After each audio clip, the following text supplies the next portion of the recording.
This is Football Analysis, and I'm here with. Austin. All right. Real Madrid are the winners of 2023-2024 Champions League season. And amazing. So, what do you think about the performances of the boys today? Well, I would say good performance from Dortmund. I mean, they did well. So it's expected that Madrid should win the game, but nobody really expected Dortmund to take the game to them, and they did so very well in the first half. You understand? So kudos to them. Congratulations. But well, hopefully we get a proper final next season because this one wasn't a proper final. Why did you say it's not a proper final? You could say the quality was lacking in terms of the two sides. You understand? Madrid didn't really go like they didn't like go from J1 to just they didn't even like change rhythm or change pace, or you understand. So it was just them waiting for Dortmund to play into their plans. You understand? And then Dortmund too, they lacked that cutting edge in front of goal.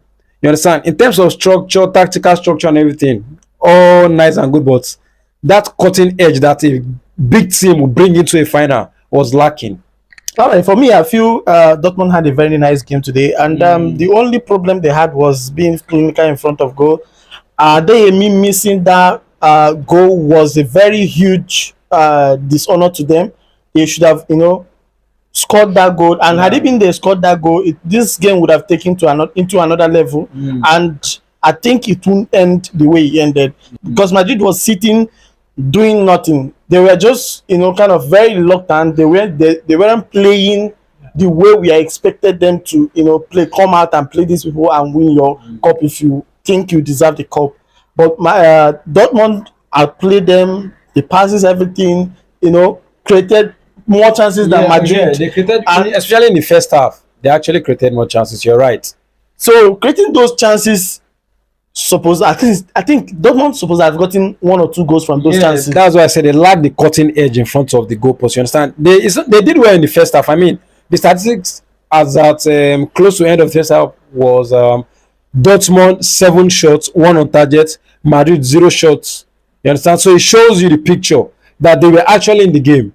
You understand? And this thing again, I don't know if you noticed it, but do you think that the Adeyemi sub weakened Dortmund? Yeah, sure. Because Adeyemi is one player that he outruns Cavalier, and Cavalier does everything right to make sure that he doesn't, get into the box. Exactly. But he got into the box 1 or 2 times in this game, and all those times he got into the box, he didn't utilize. Dortmund as a team didn't utilize the chances. And seeing Adeyemi being person that is impactful or being person that is always threatening the Dortmund backline, removing him in front of or removing him from the team, it's a big blow to Dortmund, and it weakened them, bringing out Marco Reus in place of him. I think they should have taken off Jadon Sancho instead. Yeah. I felt like from what Jadon Sancho was playing in the first half, even on the right hand flank, he wasn't really efficient, or should I say effective, so to say. And then Karim was doing his defensive duties right, and then attacking duties. All the threats came from Karim. You understand? So him going out of the game was actually a shock. You understand? You almost think that the coach knew what he was doing, but immediately he went out of the game, Madrid took it another level. They took it to another level. You understand? Even immediately Karim went out of the game, Jude came into the game, started to touch the ball more because Jude had his stinker of a game today. You understand? A number of Madrid players had his stinker. You look at Rodrigo, he barely even touched the ball. And why was because the Dortmund coach actually with Karim on the pitch did well with the locking of his defense and the midfield. Dortmund were physical today. I don't know if you noticed that. Yeah, sure. With Chan, Sabitzer, and rest. Yeah, they were very physical. And then if you look at the way they were attacking, you could see they were just looking for they were looking for a moment where Madrid will lose concentration, and then that Fokro guy, you can see they had a good chance. Yeah, that reminds me. Do you remember Karim had a goal scoring chance in the first half? Yeah, sure. Also had a goal scoring chance in the first half. Do you think if they had scored that goal, Madrid would have won this game? No, absolutely. Exactly. So that is why you should have left somebody like Karim in the game. You understand? Somebody who gives you that strength. The pace is there, the strength, the work rate is there, and then he took him off, and then the entire thing just nosedived from that place. And I remember from their previous matches, he used to take off Karim. Yeah, you said that during the game. You said that you noticed that he always takes Karim off. I didn't really notice it. Yeah, yeah. He used to take him off, and I don't know why. Because most times he's in the game more than Jadon Sancho, and bringing on Marco Reus to substitute him is absolute, for me, is absolute nonsense. Because exactly. if you are using this player to hurt this team, and you remove the team, bringing on weaker foot, and both of your flanks are now weak. Exactly. How then are you gonna penetrate Madrid? How then are you gonna make their defense very tense? Even Madrid. Yeah, even Madrid too, they were careful with their substitution. So he shouldn't have made his like that. You understand? So if Adeyemi was there, I think Madrid shouldn't have done the way they did, because they will be afraid that this guy, if you let this guy run, it's a problem for us. You're right. And he has shown this several times in the first half. So this second half should be a very safe and sound football. If you can't let this guy go. That's it. But the coach handed over the trophy to the Madrid. Exactly, handed it over. And I want to ask you a question. Do you think PSG, had they qualified, do you think they would have given Madrid a run better than what Dortmund did in this final? I think yeah. Because if you look at the match against Dortmund and PSG, you will see that Dortmund played well. They defended well. Not really that they played well. Yeah. They defended PSG played more than Dortmund. Yeah, they had a number of shots. PSG was just unlucky, but they had a number of shots and a number of targets. They missed a lot of chances. So I think if PSG came to this game with qualified to Champions League final, it would have been more better football wise or tactical wise. So what can you say about the performances of Jude Bellingham today? Well, I'm not surprised. I'm not a fan of his game. I'm not a fan of Jude Bellingham's game, and the reason why I'm not a fan of his is because I don't like players who are they are the type of players where you only see stats about them. You understand? You don't see them. I need to see what you do with the ball.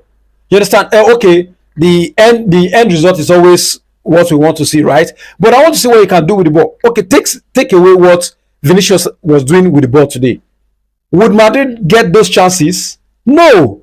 It was the corner kick and everything that they got was because Vinicius was dancing his marker. That's what you should get. For crying out loud, Jude is not a striker. Why is he playing like a striker? And then I saw a very crazy comparison between him and Zidane. I actually got infuriated by that comparison. Jude Bellingham is closer to Likatamo than he is to Zidane. Yes, Likatamo was Sunderland captain. In terms of standard, he's closer to them. You look at players like even Rice is better than Jude. I don't know what Jude is playing. We have several players. Jesse Lingard on his day is better than Jude Bellingham. Yes, Jesse Lingard is fantastic on the ball. Look at the FA Cup final we won. Look at the FA Cup run in 2017 thereabout. Jesse Lingard had a final. These are players you want to see, but even Dele Alli too had his moment where they were comparing with Iniesta. So English media, they are just like that. I'm not a fan of Jude, but now I'm a fan of Vinicius. I don't used to be his fan before, but now I'm a fan. I think for Jude Bellingham, for me, I think he's a good finisher. That is why Ancelotti pushed him there, because they needed every goal this season to get to where they need to be. Yeah. He's a good finisher, but on the ball, taking the ball up, he did it well. He did it well when he was at Dortmund. But currently now, Jude isn't that person to take up the ball for you and distribute the ball for you. No, he's just waiting to be given the balls, to be serving. He will just put it on the net. Exactly. He's just a good finisher. And for Vini, just like you just said, Vini is Madrid right now. Without Vini today, Madrid won't create much. Like everything was centered around Vini. First half, when the game was started, it was still him. When the game was going to open up to Madrid's favor, it was him. You understand? So I think it's just beautiful. He got a goal. Yeah, fair enough. It's beautiful. He got a goal. And again, I want to cite something about today's final. You see, if you notice the way today's final is, you see there's a lack of quality in the way both sides played. Do you think European football is dropping in terms of quality? No, I don't think it's dropping in terms of quality. Okay, let's look at the top clubs. Do you think Barcelona is good? Do you think Real Madrid is good as they should be? Do you think Manchester United is up there? Even Manchester City, they are the only team who are head and shoulders above everything. I think something is happening to European football that we are not paying attention to. The Champions League final for this season and last season was boring. So it was boring. Man City, Inter, Borussia Dortmund. The last time they had the proper Champions League final was 2014.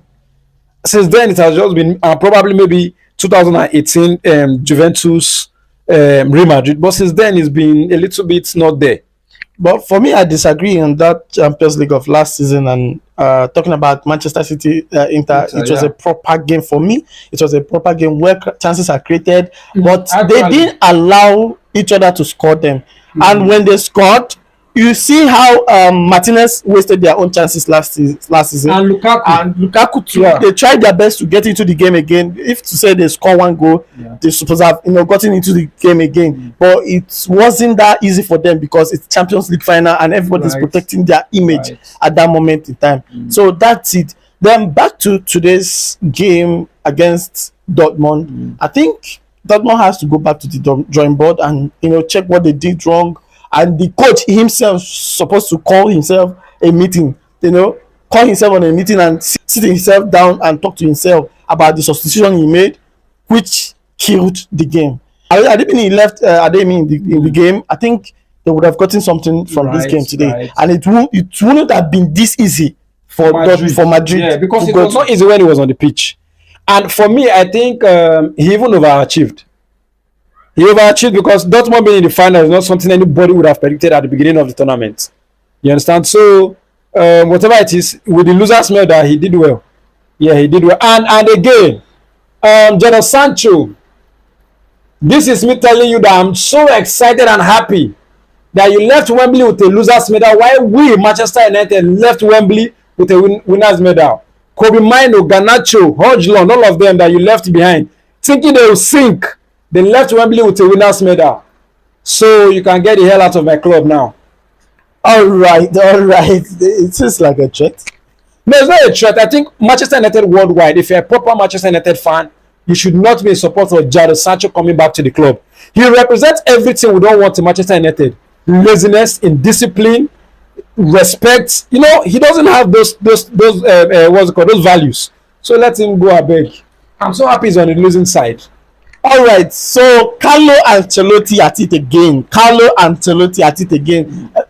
Is he ever tired of clinching trophies? Well, I think he's now the grandmaster of finance. And he doesn't make noise. He always stay calm, very calm. Definitely, he has built that that aura over time. Somebody who managed Liverpool AC Milan final, where his team was leading 3-0, and then Liverpool came into the game and then beat him. So somebody who has lost that type of final has already built that inner what will I call it aura, where you are able to manage your emotion. You can't surprise him. Yeah, exactly. You can't surprise him. You score, he's telling you to calm down. You concede, he's telling you to calm down. He's seen it all. That's why you see him not running on the touchline like other managers. You understand? And he's not even as dramatic as Guardiola, even though he has done much more than Guardiola. You test in terms of European success. He's better than Guardiola in terms of European success. I think he has 3 to 4 Champions League under his belt. He has 3 with Madrid, and then within 9 years he has 3 with Madrid. I think he has like 1 with AC Milan. So, and then Guardiola has 2 with Barca and 1 with City. You understand? So I think he's the grandmaster of European football currently now. Yeah. All right, so let's look into the midfield. Toni Kroos, Camavinga, and Valverde. The 3 guys that played midfield for Real Madrid today, what can you say about them? Except Toni Kroos. Tony is always sitting deep and allowing the boys to go in and play. So what can you say about the midfield today? You see, one thing about players like Toni Kroos is this: when you have somebody that you can trust with their accurate passes, this guy, once the ball is with him, you're not scared of people coming to press him and then him losing the ball. That means every other midfielder that are complimenting him can roam. You understand? Because they know that him sitting back can pass the ball out of the press. That is why Madrid are in for a shock next season. You understand? Look at Valverde can run around everywhere. Camavinga can roam everywhere. Why? Because there is a trust that they built around, or should I say, Toni Kroos have built trust around his own game. You can trust him. Do you understand? So now, when he leaves next season, there will be a shocker. Who is going to be that person that can sit deep, soak the pressure, and dictate tempo from your own half? No, give it to Toni Kroos. He's up there as one of the best deep line midfielders you have ever seen in the game. And to talk of it, Modric is staying next season, and Is Modric staying next yeah, season? Modric is staying next season, Really? and for him to stay next season, he's not. Those are two different type of players. Modric is attacking wise, central. Yeah. It's Central is more offensive. offensive, yes. Yeah. But Kroos is defensive, Yeah, defensive. and efficient defensively. Exactly. Very, very efficient Exactly. defensively. He knows how to pass around the defense. Exactly. And he helps the defense to coordinate themselves. If Right. it's hard on you, just give it to Give it to me. Give it to me. He's never under pressure. Never ever under pressure. That's just, you don't get those type of players every day. You understand? They come once in probably 25 years before you see their pep again. Now, currently, we have just another one now who is probably will replace, or no, I don't want to say replace him, because with the way this particular player that I'm yet to mention his name is playing, you could see it's up there with the likes of the Zidane, the Seedorf, the Scholes. You know, the way he carries himself, the passes, the composure, playing in his first final, coming out of that final with Rodri, De Bruyne, and even Bruno in that final, him coming out of that final with man of the match, tells you, I know he's that player, Kobe Mino, fantastic player. He's that player that I think in football now, he has no match. He has no match. So, yeah, we won't see Toni Kroos play anymore, but the football fans around the world should not be too sad. There's a gold in Manchester United, a diamond, raw diamond, that is going to surprise, give you games to enjoy. So don't worry, Toni Kroos is retiring, but don't be sad. We'll miss him, but not so much. Kobe's there. But you know, Kobe is not sitting deep. Kobe is just like Modric, moving forward. He likes moving forward. But Kroos stays deep, sits deep to, kind of dictate the game. It's two different players. One thing you don't notice about Kobe is, I think, 18. So whatever Toni Kroos is doing, he learnt it over time. Kobe will add that to his own profile too over time. He has it. He's not somebody who is. Kobe is not really that player that has the urgency to his game. So it's easy for him to actually enter the shell of Toni Kroos than Luka Modric. You understand? So that low tempo you can what will I say, compare to his game is what will make him play more like Tony. So what can you say about general about today's game? What are your final thoughts of today's game, and what do you think the losers should do to improve next season? What I want the losers to do next is not to appear in another final, please, until they get themselves right. Today they gave me a boring game, and then Real Madrid too. I think that's enough. 15 is enough. Please, let's get other teams to the winners. This thing is enough. Is enough. I don't want to see Madrid anybody in the final again. Please, they should sit it out. Is enough. Next season, I want to see probably a team from Italy and a team from probably maybe Spain. No, not Spain anymore. England. Yeah, England. Or France. If we can get a team from France. You understand? Let's get somebody else. Let's spice up the atmosphere. You understand? All right. Thank you so much for your time. Please, guys, if you're watching, keep watching. And it's Champions League final talk. So keep watching, and don't forget to follow us on all social media handle at Football Analysis, and also subscribe to our YouTube channel at Football Analysis 247 at Football Analysis 247. Thank you guys for watching, and see you on the next one.